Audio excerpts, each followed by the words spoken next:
Variables को देखा था जावास्क्रिप्ट के। आज हमने फंक्शंस को देखना है और जावास्क्रिप्ट के कुछ कीवर्ड्स को देखना है। एक्चुअली फंक्शन होता क्या है? फंक्शन एक रीयूजेबल ब्लॉक ऑफ कोड होता है जिसको हम डिफरेंट टाइप के टास्क होते हैं उनको परफॉर्म करने के लिए और कैलकुलेशन करने के लिए और कभी कभी एपीआईज मतलब डिफरेंट चीज़ें हम परफॉर्म करने के लिए उनको यूटिलाइज करते हैं। इन द सिंपल वर्ड्स यही है कि एक ब्लॉक ऑफ कोड जिसको मैनिपुलेट करने के लिए कोई भी चीज़ हम यूज़ करते हैं and once and can be executed multiple times. एक दफ़ा भी रन हो सकता है, मल्टीपल टाइम भी इसको रन करवा सकते हैं। और इसमें पैरामीटर्स हम देते हैं और पैरामीटर्स क्या होते हैं जो कि फंक्शंस की मैं आपको ये देखेंगे नीचे फंक्शन बना हुआ है यार। ये जो लेट आते हैं ना, ये बार बार मुझे वापस जाना पड़ता है उस स्क्रीन पे।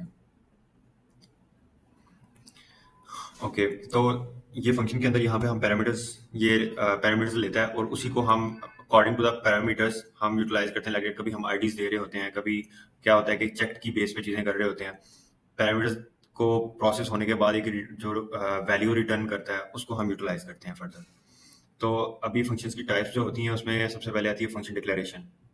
जो फंक्शन डिक्लेरेशन का सिंटैक्स सिर्फ और सिर्फ सिंपल फंक्शन होता है। जब ES6 से पहले की अगर हम बात करें तो पहले एरो फंक्शन अब आए हैं ES6 के बाद। पहले तो जस्ट सिंपल फंक्शन यूटिलाइज होते थे, function declaration, function expressions, general functions. तो अब जो कि है एरो फंक्शन है तो मैक्सिमम यूज ही एरो फंक्शन का है। मैं आपको एरो फंक्शन भी आगे उसका सिंटैक्स भी बताऊंगा और कोड भी दिखाता हूँ। तो फर्स्ट ऑफ ऑल तो ये एरो फंक्शन इसको हम यूटिलाइज भी करते हैं साथ साथ। प्रोग्रामाइज के बारे में मैंने आपको बताया था कि आप इसको यूज कर लिया करें। इसका सिंटैक्स देख लें, ये मैं कोड भी सबको सेंड कर दूंगा। उसके बाद मैं छोटी छोटी असाइनमेंट्स भी दूंगा, वो भी आप लोगों ने करनी है। फिर कोई आया,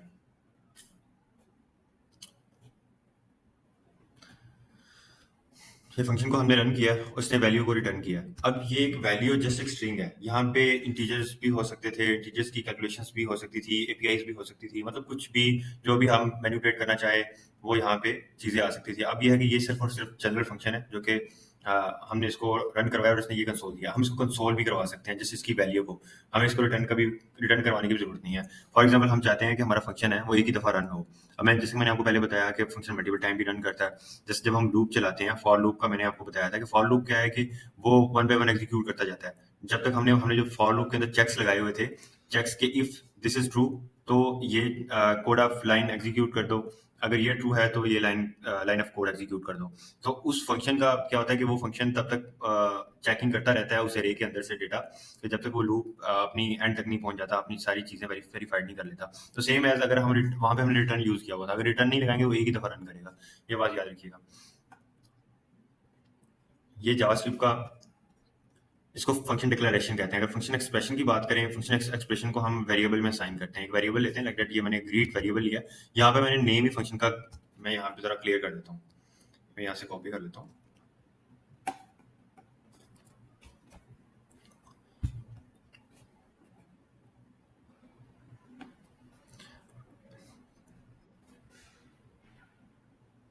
ये देखें, ये ग्रीट फंक्शन है जो कि जिसको फंक्शन एक्सप्रेशन कि हम किसी भी वेरिएबल को असाइन कर देते हैं, वो आगे फंक्शन और इसको आप नीचे कॉल कर देते हैं। अब इसको मल्टीपल टाइम आप कॉल करते रहो, बार बार ये रन होता रहेगा। लेकिन इसका भी हमने जो सोल्यूशन दिया था वो लूप था कि हम लूप के अंदर चीजें कर सकते हैं जिससे हमें बार बार फंक्शन को रन करने की जरूरत नहीं है। एक ही दफा फंक्शन को रन करेंगे तो वो हमारा लूप चला देता था। जैसे हमने एरे के अंदर अपने ऑब्जेक्ट्स भी हम दे सकते थे, लेकिन मैंने आपको स्ट्रिंग्स करके दिखाई है कि हम स्ट्रिंग्स से, क्योंकि डेवलपर को जैसे कंसेप्ट चाहिए होता है चीजों को मैनिपुलेट करने का। ये आपने डिफरेंस याद रखना है कि एक आपका फंक्शन एक्सप्रेशन है और एक डिक्लेरेशन है। और डिक्लेरेशन में और एक्सप्रेशन में डिफरेंस ये है कि जो फंक्शन एक्सप्रेशन होगा आपका वो हमेशा एक वेरिएबल के अगेंस्ट असाइन होगा, मतलब वेरिएबल से आप उसको आगे लेके चलोगे। अब ये है कि वेरिएबल की टाइप्स का भी मैंने आपको बताया हुआ था, वार लेट कॉन्स्ट, उनके स्कोप्स का भी मैंने आपको बताया हुआ था। और कुछ लोगों ने मुझे क्वीज भी करके दी थी कि अगर यही चीज मैं ऐसे कॉल करवाऊं तो ये मुझे रन नहीं करके देगा। एक मिनट, तो यहाँ पे आ जाएगा स्कोप इशू। ग्लोबल जो कॉन्स्ट होता है वो हमेशा पहले हमने उसको उसकी वैल्यूज वगैरह साइन करनी होती हैं, पूरा डिफाइन करना होता है, उसके बाद हम उसको कॉल करते हैं। अगर हम उसको पहले कॉल कर देंगे ऐसे, अगर हम उसको पहले कॉल कर देंगे तो डेफिनेटली हमें ये इशू देगा, ग्रीड बिफोर इनिशियलाइजेशन। एक मिनट, ये हम अब आप देख सकते हैं। बिफोर इनिशियलाइजेशन कि हमने सबसे पहले इसको इनिशियलाइज करना है, उसके बाद हमने उसको कॉल करना है, अदरवाइज वो हमें ये एरर देगा।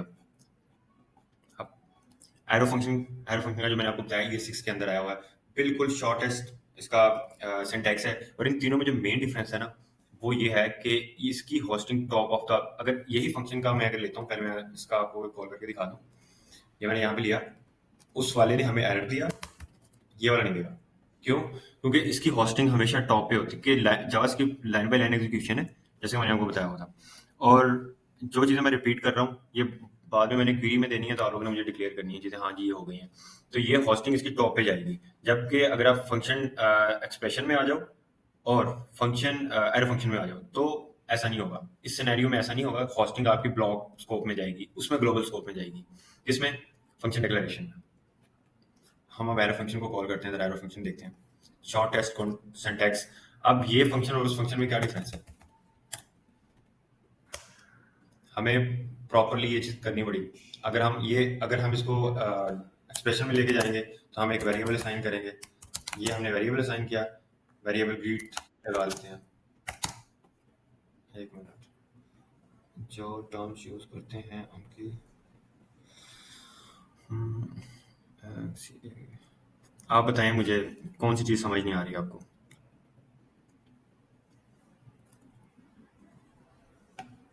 माइक ऑन कर लें अपना।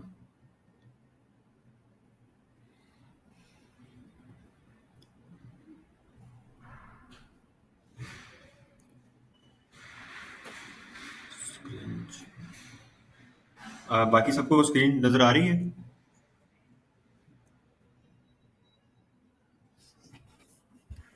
बाकी सबको स्क्रीन शो हो रही है? अच्छा, बाकी सबको हो रही है। शमा, आप ऐसे करो, रीलोड करो अपनी इसको, लिंक दोबारा ज्वाइन करो लेफ्ट करने के बाद। हम्म।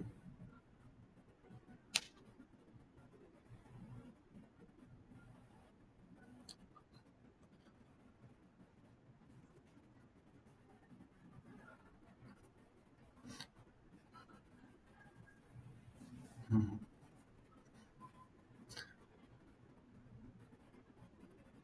अच्छा, मैं आपको सबसे पहले एक चीज़ बता दूं कि मैं खुद इलेक्ट्रिकल इंजीनियर हूं, और ये जो आईटी का, ये वेब डेवलपमेंट का काम है, या एआई वाले हैं, या साइबर सिक्योरिटी वाले हैं, या कोई भी इस तरह की फील्ड है आईटी से रिलेटेड, वो उनकी मैक्सिमम लोगों की डिग्री यही होती है कि या तो उनका बैकग्राउंड सीएस से होता है, या उनका बैकग्राउंड आईटी से होता है, या साइबर सिक्योरिटी की स्पेशलाइजेशन या एआई की उन्होंने कुछ ना कुछ इस तरह किया होता है। बट मैं तो इलेक्ट्रिकल इंजीनियर था, मैंने भी तो किया है।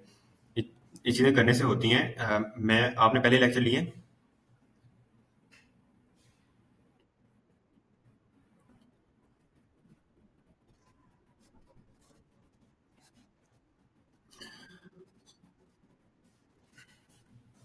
अच्छा, मेडिकल का स्टूडेंट आप इधर आएगा, उसे टाइम तो लगेगा, मुझे भी टाइम लगा था, इलेक्ट्रिकल इंजीनियर था, तो मुझे भी इन चीज़ों को समझने में टाइम लगा था। अच्छा, कुछ लोग ऐसा है कि जब मैंने बेसिक से स्टार्ट किया था, तो पहले उसमें ना बहुत सारे लोग आए थे, उन्होंने देखा कि ये तो बंदा बेसिक से पढ़ा रहा है, HTML CSS से स्टार्ट किया था। अब होता ही है कि हर बंदे को साथ लेके चलना पड़ता है। अब कुछ लोग होते हैं जिनको पता होता है, यार ये जावास्क्रिप्ट, ये वेरिएबल्स हैं, ये लूप्स हैं, ये फंक्शंस हैं, ये इनकी डिक्लेरेशन हो रही है, ये एक्सप्रेशंस हैं, ये कंसोल्स हैं, ये डिबगिंग हो रही है, ईच एंड एवरीथिंग उनको पता होती है। बट कुछ लोग ऐसे हैं जिनको पता नहीं होती है, उनको भी साथ लेके चलना होता है। तो आपको मैं यही बोलूंगा कि आपको भाई टाइम लगना है, तो टाइम आप उसको दो, अपना पूरा फोकस। अगर नहीं करोगे, तो अगर गिव अप कर जाओगे, तो आज कर जाओ, कल कर जाओ। अगर पूरा प्लान किया होगा तो आप कर जाओगे। फोकस करो बस इस पे। टाइम टाइम टेकिंग चीज है ये, टाइम नहीं दोगे तो ये चीजें। आप कितना टाइम देते हो डेली का, मुझे बस इतना बता दो, मैं आपको भी बता दूं। आप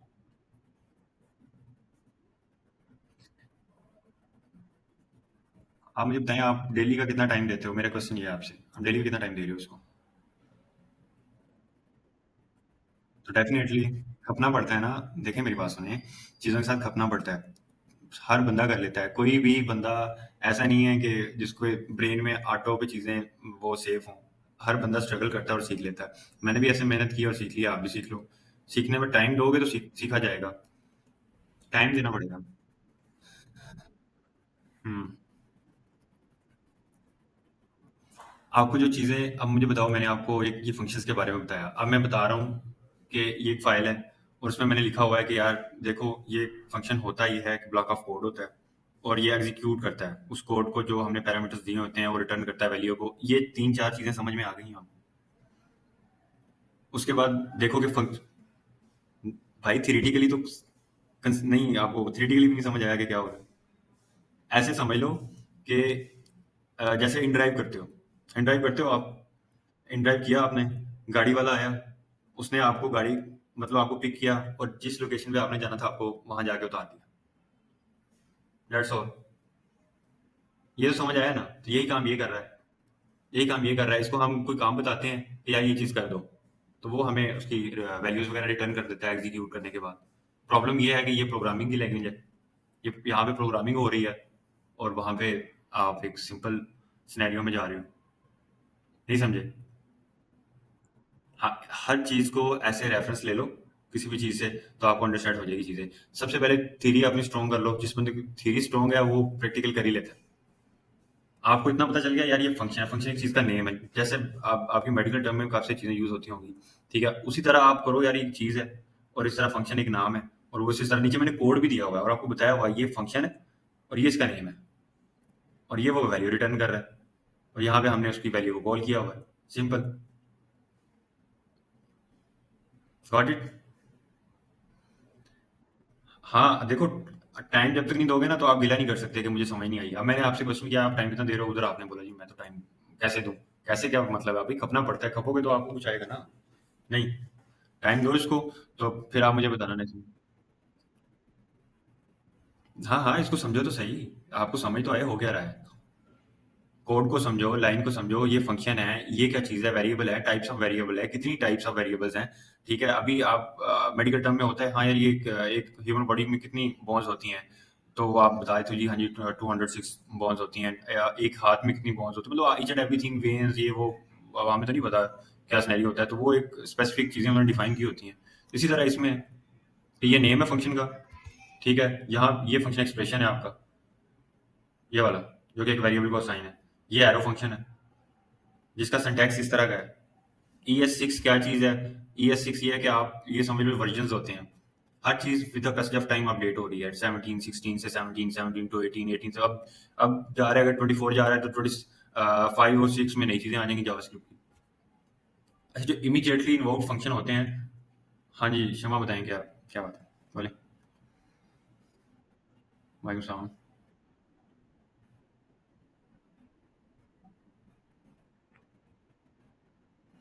नहीं नहीं, देखें हम नहीं नहीं नहीं, हम प्रॉपर लास्ट टाइम मैंने बूटस्ट्रैप से प्रॉपर एक ओवरव्यू डिजाइन किया था, ठीक है? और मैंने उसका वीडियो भी यूट्यूब पे दिया हुआ है। और बाकी तो नहीं मैं रिकॉर्ड कर पाया। एक बूटस्ट्रैप की जावास्क्रिप्ट की बनाई है।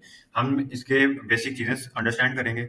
उसके बाद हम एक दिन रखा करेंगे जिसमें हम प्रैक्टिकल करेंगे, पूरा प्रोजेक्ट बनाएंगे, लाइक स्मॉल प्रोजेक्ट, जिसमें अंडरस्टैंडिंग हो जाए कि ये हेडर है, ये फुटर है, ये राइट लेफ्ट, और आपकी जावास्क्रिप्ट की इंप्लीमेंटेशन हुई है, ये ऑन क्लिक लगा है, मैंने किया भी, मैं दिखाता हूँ आपको, ठीक है? वो भी मैं आपको इधर हम्म।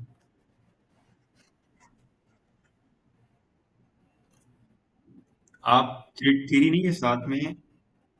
हाँ हाँ, यही चीज़ें वेबसाइट में इंप्लीमेंट होनी है। जिसको ये नहीं आती वो वेबसाइट कैसे बनाएगा? भाई जिस हम्म। भाई मैं आपको हाँ, मैं मेरी बात सुने। होता ये है कि जब तक आपके बेसिक कंसेप्ट किसी भी चीज़ के कंप्लीट नहीं होते, तो अब ये है कि मैं अब क्या बोलूँ, इंस्टीट्यूट्स वाले क्या करते हैं क्या नहीं करते, यूनिवर्सिटीज में क्या हो रहा है डोंट नो, बट मैं सिंपली स्टार्ट यही बोलूंगा, बेसिक कंसेप्ट जब तक आपके कंप्लीट नहीं होते। एक बिल्डिंग है, उसका आपने बेस किस तरह का रखा हुआ, वो किस तरह का बिल्डिंग, सिंगल स्टोरी करते हो, डबल स्टोरी करते हो, तो जैसा बटन ज्यादा बढ़ेगा तो बिल्डिंग तो गिर जाएगी ना। उसका बेस स्ट्रॉन्ग होना जरूरी है। तो ये बेस बन रही है आप लोगों की, आप लोग इससे बोर हो रहे हो। देखें, हम ऐसा करेंगे, एक दिन रखेंगे जिसमें हम प्रैक्टिकल प्रोजेक्ट, एक लाइक दैट आपने बोला जी हमें एक वेबसाइट पेज हम एक बनाएं, साथ साथ हम बनाएंगे, ठीक है? उन चीज़ों को हम इम्प्लीमेंट करेंगे। और कोई किसी का कोई क्वेश्चन? हम मूव करें फिर आगे। और ये मैं आपको एक चीज़ क्लियर कर दूं, ये आप टाइम दोगे तो फिर ही आगे आप मूव कर पाओगे। टाइम मांगती हैं चीज़ें। अच्छा, इनकी एनोनिमस फंक्शन होते हैं जिनका कोई नेम ही नहीं होता। ये सेट टाइम आउट जावास्क्रिप्ट का बिल्ट इन फंक्शन है। ऐसा बिल्ट इन फंक्शन उनको कहते हैं जो कि बाय डिफॉल्ट एक लैंग्वेज, एक लाइब्रेरी, कोई भी चीज़ें हमें बाय डिफॉल्ट प्रोवाइड करती हैं, कि उसमें हमें कुछ सिंटैक्स में चेंज नहीं कर सकते, ना उनके हम फंक्शंस में चेंज कर सकते हैं। मैनिपुलेशन कर सकते हैं बट चेंज नहीं कर सकते उनको। सेट टाइम आउट है तो सेट टाइम आउट ही रहेगा, गैस नहीं लगेगा, ठीक है, या सेट डाउन टाइम इन, ये वो इस तरह का कुछ भी आप नहीं कर सकते। तो ये इसका हमने नेम नहीं रखा, डायरेक्ट हमने इसको कॉल करवाया, तो इसको हम क्या कहते हैं, एनोनिमस फंक्शन। और ये आपका इमीडिएटली इन्वोक्ड फंक्शन है, जिसके एंड पे हम ये पैरेंथेसिस लगा देते हैं। एक मिनट जरा क्लियर कर दूं प्रोग्रामाइज में। ये देखो, ये जो डायरेक्टली आपने पैरेंथेसिस लगा दी है ये वाली, ये डायरेक्टली इन्वोक्ड हो रहा है, ये आपका डायरेक्टली इन्वोक्ड फंक्शन है, इसको किसी नेम की किसी भी चीज़ की कोई जरूरत नहीं होती। और एनोनिमस फंक्शन जिसका कोई नेम ना हो, इसके नेम से जाहिर है। और जनरेटर फंक्शन वो ये काम करते हैं कि आपकी डेटा के फ्लो को, लाइन ऑफ कोड को या एपीआईज को वो पॉज करते हैं और प्ले करते हैं। पॉज और प्ले किस एंगल से करते हैं, वीडियो होती है, वीडियो पे आपको एक बटन नजर आ रहा होता है, आप प्रेस करते हो, वीडियो चल रही होती है, ऑन हो जाती है, ठीक है। अगर आप उसको दोबारा प्रेस करते हो तो वो पॉज हो जाती है। तो पॉज कैसे होती है, ये यील्ड फंक्शन लगे हुए हैं, सॉरी यील्ड टैक्स आपको नजर आ रहा होगा, जनरेटर नंबर फंक्शन का नेम है। और ये यील्ड जो टैक्स नजर आपको आ रहा है, जब तक ये पूरा एग्जीक्यूट नहीं होगा तब तक आगे नहीं जाएगा, अगला लाइन ऑफ कोड एग्जीक्यूट नहीं होगा। ये सबसे पहले ये वाला कंप्लीट होगा। जैसे हम अपने ये कंसेप्ट आप अपने माइंड में रख लो, जैसे हम इम्प्लीमेंटेशन करें आपको पता होनी चाहिए ये चीजें। बट इससे बेहतर जो चीज है वो है एसिंक अवेट। एसिंक अवेट क्या करती है, ये नीचे है, ये भी एक फंक्शन की टाइप है और ये बहुत इंपॉर्टेंट है और सबसे ज्यादा यूज हो रहा है एपी इंटीग्रेशंस में आजकल। एसी का वेट ये करती है, आपने रिस्पॉन्स लिया, या सबसे पहले आप इसका सिंटैक्स देखो, यहाँ पे आप टॉप मतलब बिल्कुल स्टार्ट पे फंक्शन के एसिंक लगाओगे। अगर किसी वेरिएबल को आगे आपने साइन किया है तो क्या करोगे, उस वेरिएबल के आगे एसिंक लगा दोगे। सेम एज अवेट लगाओगे जहाँ पे आपने एपीआई का डेटा फेच करना है, ठीक है, या आप लाइन ऑफ कोड आपका पड़ा हुआ है, आप बताते हो जी ये अवेट। अवेट ये है कि जब तक आप ही, फॉर एग्जाम्पल मैं ऐसे करता हूँ, थोड़ा सा कंसेप्ट आपको क्लियर कर, हम एक और एपीआई ले लेते हैं। अब हमारे पास 3 एपीआईज हो गई हैं जिसमें रिस्पॉन्स 1 और 2 हो जाएगा, ठीक है। और ये भी डेटा हमारा 1 और 2 हो गया, ठीक है।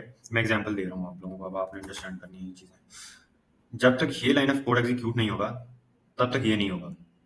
अवेट का मतलब ये है, ये वाली लाइन ऑफ कोड इस लाइन पे डिपेंडेंट है, जैसे ये कंप्लीट होगा इसमें आ जाएगा, ये डेटा को फेच करके ले आएगा बैकएंड सर्वर से। एपीआई का मैंने आपको बताया था, एपीआई क्या करती है, आई होप सो अगर आपने वो लेक्चर अटेंड किया होगा आपको पता होगा। वो ब्रिज होता है आपके फ्रंट एंड और बैकएंड में, ठीक है, उनको कनेक्टिविटी करवाती है और बैकएंड से डेटा फ्रंट एंड पे डिस्प्ले करवाने के लिए हम यूटिलाइज करते हैं द सिंपल वर्ड्स, ताकि आपको समझ आ जाए इस चीज की। तो अब रिस्पॉन्स 1 जैसे एग्जीक्यूट होगा, फिर डेटा पूरा ले आएगा बैकएंड से, तब ये चीज चल जाएगी। अगर आप चाहते हो कि ये वेट ना करें, ठीक है, अगर आप फंक्शन के बाहर वाली चीजें तो वो तो चल जाएंगी, बट इस फंक्शन के अंदर ये जो एसिंक लगा हुआ है, ये वाला फंक्शन, ये फंक्शन इंटायर फंक्शन, इसके बाहर वाला कोड एग्जीक्यूट होगा बट अंदर वाला नहीं होगा। अंदर वाला डिपेंडेंट होगा रिस्पॉन्स 1 रिस्पॉन्स इस पे, रिस्पॉन्स 2 रिस्पॉन्स 1 पे। सबसे पहले ये डेटा, फिर ये। अगर आप चाहते हो कि वेट ना करे आपका रिस्पॉन्स 1 और 2, या रिस्पॉन्स ये, अगर फॉर एग्जांपल मैं ऐसा कहूँ कि रिस्पॉन्स 1 में अब ज्यादा डेटा आ रहा है तो ये जो है रिस्पॉन्स 2 में कम है, तो ये डिस्प्ले हो जाए, ना कि रिस्पॉन्स 1 का वेट करे। उसके लिए ये एक चीज आती है हमारे पास, promises डॉट ऑल। ये कंसेप्ट हम यूज करते हैं और सारी एपीआई इसके अंदर दे देते हैं। तो होता क्या है कि एपीआई तो कॉल हो जाती हैं बट ब्लॉकेड नहीं आता आपके पास ऐसा नहीं होता कि कोई रिस्पॉन्स 2 वाली एपीआई रिस्पॉन्स 1 का वेट करेगी या रिस्पॉन्स 1 वाली रिस्पॉन्स 0 का वेट करेगी, नहीं। फिर जैसे जैसे जिसका डेटा आता जाएगा वो डिस्प्ले करवाता जाएगा। इसमें किसी का कोई क्वेश्चन, इस कंसेप्ट की आई होप सो समझ आ गई होगी आपको।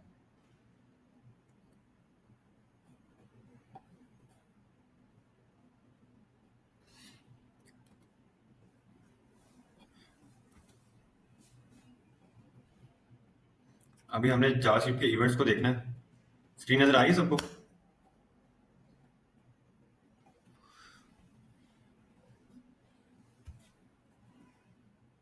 एक मिनट में जरा लाइक कर दूं। अब ये चीज देख लें आप, ये कुछ इवेंट्स हैं माउस के, कुछ कीबोर्ड्स के हैं, और फिर फॉर्म इवेंट्स हैं विंडोज के हैं, क्लिपबोर्ड इवेंट्स हैं, ड्रैग एंड ड्रॉप है, टच इवेंट्स हैं, मीडिया इवेंट्स हैं। ये सारे मैंने इसके अंदर एक्सप्लेन किए हुए हैं एक शीट के अंदर। माउस इवेंट्स लाइक आप किसी भी चीज पे क्लिक करते हो, होवर करते हो माउस से, ठीक है, होवर करने के बाद मूव करते हो उस स्पेसिफिक एरिया से। तो कोई भी चीज आप करना चाह रहे हो, कोई डिस्प्ले मॉडल डिस्प्ले करवाना चाह रहे हो, मॉडल बूटस्ट्रैप में मैंने आपको दिखाया था कि मॉडल क्या होता है, अकॉर्डियन का आपको बताया था, ठीक है। आप कुछ स्पेसिफिक डेटा डिस्प्ले करवाना चाह रहे हो तो वो माउस से भी आप कर सकते हो, आप कीबोर्ड से भी कर सकते हो, ठीक है। एक इनपुट फील्ड है लाइक आप चाहते हो कि उसके अंदर जैसे जैसे आप कुछ टाइप करते जाओ तो वो नीचे डिस्प्ले होता जाए। सेम एज ये फॉर्म इवेंट्स हैं, फॉर्म इवेंट्स में ये होता है कि आप चाहते हो यार, जैसे मैंने form events type of input fields होती हैं वो, तो आप कहते हो कि मैं जैसे ही अपना डेटा अपने इनपुट फील्ड्स में डालने के बाद, ये देखिए ये आपका फॉर्म है, इसमें आपने कुछ भी डेटा एबीसी दिया, सबमिट करने के बाद आपका तो ये सबमिट हो जाए आपके फॉर्म पे, और आपको एक अलर्ट आ जाएगी कि आपका फॉर्म डेटा सबमिट हो गया है। ये आपका इनपुट फील्ड है, ये कंसोल हो रहा है आपकी, ये चीज़ मैं आपको ज़रा दिखा दूँ। कंसोल का भी मैंने आपको बताया था क्या चीज़ होती है। कंसोल एक बहुत ज़रूरी चीज़ है जिसमें आप क्या करते हो, डेटा की कंसेप्ट देखते हो कि डेटा किस तरह का आ रहा है, जा रहा है, इन आउट डेटा की देखते हो। और यहाँ पे आपका इवेंट माउस वाला लगा हुआ है, ये मैंने होवर किया, माउस होवर हुआ तो बैकग्राउंड कलर ग्रीन हो रहा है, ये भी आपका एक इवेंट है। इस पे क्लिक करता हूँ, ऑन क्लिक कॉल हो गया है, ऑन क्लिक भी इवेंट है। ये देखिए, ये उसने मुझे बोर्ड डिस्प्ले करवा दी है। अच्छा, इसका कोड किधर है? आपको कोड नजर आ रहा होगा, आई होप सो।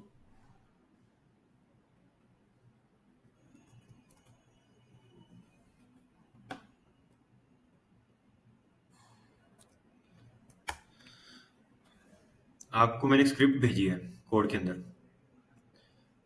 जब भी हम इस तरह के कोई फंक्शंस कॉल करते हैं, हमने कोई इवेंट कॉल किया, उस इवेंट में क्या करेंगे, हमें ऐड इवेंट लिसनर है, जावास्क्रिप्ट का बिल्ट इन प्रोवाइड है, करता है ये। हमें क्या करता है कि हमने इसमें फर्स्ट ऑफ ऑल एक पैरामीटर देना होता है। पैरामीटर देने के बाद वो जो फर्स्ट आपका पैरामीटर होता है वो एक्चुअली इवेंट नेम होता है, कि आप कौन सा इवेंट कॉल करवाना चाह रहे हो, on mouse, on click, on each and everything, जो भी कुछ करवाना चाह रहे हो आप उसको बताते हो। यहाँ पे मैंने क्लिक का दिया हुआ है, ठीक है। क्लिक जैसे क्लिक होगा तो मैं क्या चीज करवाना चाह रहा हूँ, नेक्स्ट क्या आएगा इसके अंदर। अब ये जो फंक्शन है, इसमें ये उसने अनोनिमस फंक्शन लिया हुआ है, कोई फंक्शन का नेम नहीं दिया, कोई कुछ नहीं, डायरेक्ट इन्वोक करवा दिया उसको, मतलब वो कॉल हो गया है। तो जैसे ऑन क्लिक होगा ये अलर्ट आपको डिस्प्ले हो जाएगा। बट इसका आप नेम भी दे सकते थे, यहाँ पे फंक्शन का नेम आ सकता है, और वही नेम आप बटन के अंदर दोगे कि जैसे ये मैं फंक्शन कॉल करता हूँ तो ऑन क्लिक पे तो मेरा ये वाला अलर्ट हो जाए, या मेरी एपीआई कॉल हो जाए, या मुझे डेटा फेच करके ला दे, मेरा डेटा सबमिट हो जाए, कुछ भी करवा सकते हो आप। तो ऐड इवेंट लिसनर 3 पैरामीटर लेता है बेसिकली, एक उस इवेंट का नेम, फंक्शन का नेम, और फिर कैप्चरिंग लाइक दैट ट्रू और फॉल्स। किसी का कोई क्वेश्चन? जी पूछें पूछें। ये एक कंस्ट्रक्टर फंक्शन है, क्लास बेस में यूज होता है। मेन टाइप जो ज्यादातर यूज होता है एसिंक का वेट और एरो फंक्शन, ठीक है। जनरेटर फंक्शन यूज होते थे पहले, लेकिन मैक्सिमम आजकल एसिंक का वेट ही चल रहे हैं। इन दोनों को आपने बिल्कुल ऐसे ना क्रैम कर लेना है, आपको ईच एंड एवरीथिंग इसकी पता होनी चाहिए। आपको कोई क्वेश्चन है तो पूछें, आप पूछेंगे तो आपको समझ आएगी। क्षमा, आपको समझ आ रही है चीजों की? मेडिकल स्टूडेंट कौन है? Medical student?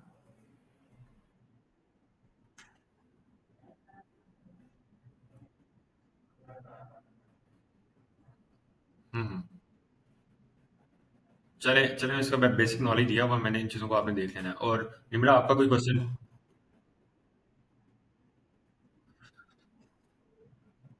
हम्म। हम्म। ठीक है निम्रा, आपको कोई क्वेश्चन?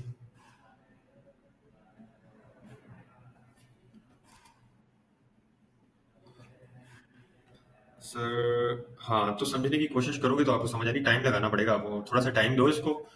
गिव अप नहीं करना, एक बात मेरी याद रखना, क्योंकि गिव अप वाले लोगों के लिए ये काम नहीं है। अगर आपने गिव अप करना है तो बेशक अभी छोड़ दो, ये आप नहीं कर पाओगे। गिव अप नहीं करना, मैं आपको डिसाइड नहीं कर रहा, मैं आपको एक रियलिटी बता रहा हूँ। ये टाइम लेगी और आपको सही खपाएगी एक दफा स्टार्ट लेने में। जब आपको समझ आ जाएगी ना, फिर आप छोटी मोटी चीजें आपके लिए वो कुछ मायने नहीं रखेंगे। आपको यार ठीक है, ये एडिबल लिसनर है, और इसका मैंने, और ये ऑन क्लिक्स है, इसको मैंने कैसे यूटिलाइज करना है। हाँ गुड शाबाश, तो गिव अप नहीं करना आपने। एक मिनट, एक और, आपको ये फंक्शंस की सारी फाइल मैं आपको भेज रहा हूँ, ये बेसिक नॉलेज को आपने देख लेना है। और उसके अलावा इस चीज़ को भी आपने देख लेना है। कीबोर्ड्स, ये मैंने आपको ऑन होवर का बताया, अलर्ट क्लिक करोगे तो ये आपको अलर्ट करवा देगा। ये बेसिक चीज़ें मैंने आपको यहाँ पे बताई हुई है। ये सबमिट का बताया, फॉर्म सबमिट है। ये क्लिप बोर्ड इवेंट्स हैं। क्लिप बोर्ड मतलब कॉपी करते हो किसी भी वैल्यू को और इनपुट फील्ड की वैल्यू में डिफाइन कर देते हो। कैसे, मैं थोड़ा सा आपको कोड सेंड करता हूँ इसका, ताकि आपको समझ आ जाए कि यार ये इनपुट फील्ड है और इसकी वैल्यू में हमने ये चीज़ें दी हुई हैं।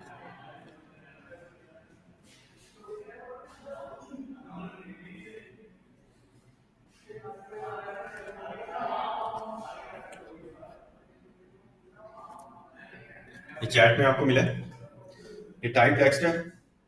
आईडी मैंने ये दी हुई है जिसकी बेस पे वो चीज़ें कॉल हो रही हैं, और ये चीज़ें कंसोल में आपको डिस्प्ले हो जाती हैं। कॉपी दिस सिंटैक्स, मतलब ये चीज़ मैंने इसकी वैल्यू भी दी हुई है। अगर मैं ये चेंज कर दूंगा तो यहाँ पर डेफिनेटली चेंज हो जाएगा। ठीक है, ये मेरे पास इनपुट फील्ड में आ रहा है। जो वैल्यू में दोगे ये कॉपी हो, और आप इसको कॉपी कर सकते हो जहाँ पे यूटिलाइज करना है। ड्रैग एंड ड्रॉप इवेंट भी होते हैं। ये देखो मैंने यहाँ से ऊपर वाले डिव को उठा के सेकंड वाले में कर रहा हूँ, और यहाँ पे मेरे को डिस्प्ले हो रहा है ड्रॉप, कि आपने जो भी चीज़ उठा के ड्रॉप की है वो ड्रॉप हो चुकी है। ये टच इवेंट्स हैं। टच की टाइप्स मैंने आपको बताई थी। ये मीडिया इवेंट्स है कि वीडियो को पॉज करते हो, क्लिक करते हो। इसका मैं सिंटैक्स भी आपको भेजता हूँ। आई फ्रेम्स, इसके आई फ्रेम्स होते हैं।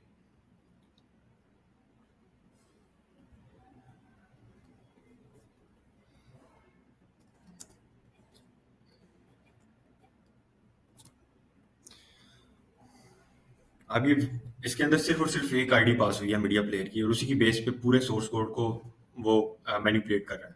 पॉज करवा रहा है वीडियो को स्टार्ट करवा रहा है, एंड करवा रहा है। और अगर मैं आपको यहाँ पे कंसोल करके दिखाऊं इसी चीज को, ये मुझे यहाँ पे भी कंसोल भी देगा कि ये जो वीडियो है आपका एंड हो चुका है। मैं सबको क्लियर करता हूँ। मैंने वीडियो को स्टार्ट किया, ये देखो मीडिया इज प्लेइंग। मीडिया मेरा प्ले हो गया, पॉज हो जाएगा। मैं एक मिनट इसको पॉज करता हूँ। Media is paused. तो ये चीजें एड इवेंट लिस्टनर को यूज करके आप इजीली कर सकते हो।